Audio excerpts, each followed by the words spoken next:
कि हम लोग चाह रहे थे, हम लोग अपनी तरीके से we walked that extra mile to make sure an alliance was forged, an alliance was stitched, an alliance was made. यहाँ पे ईगो की कोई बात नहीं है. अगर आपके कोई भी सवाल है, मैं यहाँ पे 10 घंटा बैठूंगा, आपके एक एक सवाल का जवाब दूंगा. लेकिन जो लोगों को मिसलीड कर रहे हैं, जो लोगों को गलत चीजें बता रहे हैं, झूठ बता रहे हैं, उनको भी एक्सपोज करना आज इस प्रेस कॉन्फ्रेंस में जरूरी है. कल मैंने देखा कांग्रेस का एक incharge mister Chidambaram. I have highest amount of regards for him. He is a very senior parliamentarian. He has been the former finance minister of the country. But the way he has been misleading the people just to serve his party's own political interest and to misguide the public at large is something that should be exposed and brought to public domain. उन्होंने कहा कि भाई Trinamool has never made that offer. Pawan Verma today has put this in public domain that he, being the national vice president of All India Trinamool Congress, went to Mr. Chidambaram's house on 24th of December. Please note the date. You want the time? I'll tell you the time. It was 1:30 p.m. in the afternoon. He has said this. And Mr. Chidambaram is an eminent lawyer. If he thinks that we are fudging the figures or we are misleading the public at large, he can sue us. He can slam a defamation notice within 24 hours. Then let us go to the court and fight it out. Who is lying? Who is misleading the public at large? लोगों को कौन झूठ बोल रहा है? लोगों को कौन जमीनी हकीकत से दूर रखना चाह रहे हैं? लोगों को कौन सच्चाई बताना नहीं चाह रहे? He is a lawyer. He is a very senior advocate. Let him slam Trinamool Congress with a defamation notice that Trinamool Congress is misguiding, Trinamool Congress has hold a press conference, and the representation of facts in the press conference are not correct or accurate. Now he is saying that there has been no concrete offer from Trinamool Congress.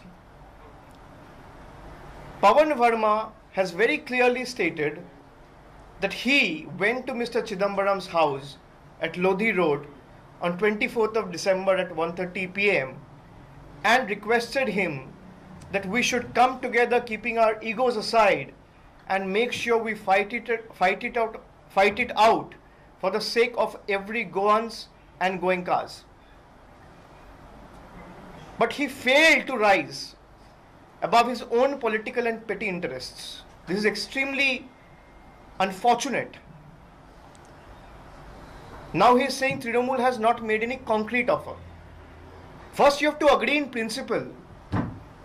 There are so many media persons present here. If I will invite you for dinner to my place, first you have to agree and accept that invitation. Then only you will come.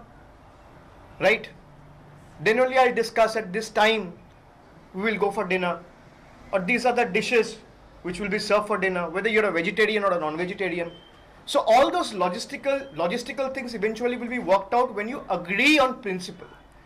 When you don't agree and you think that we are self-sufficient, we as in the Congress, I'm saying this to Mr. Chidambaram, when he thinks that the Congress is self-sufficient to defeat the BJP and take on BJP's juggernaut and might, he should be high on moral grounds when the results come out on the 10th of March.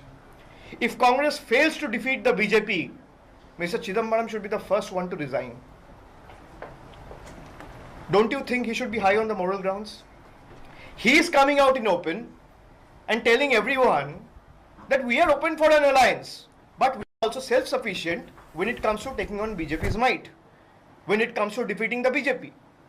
So if you are so confident and you are so absolutely clear in your mind, in your head, that you can defeat the BJP,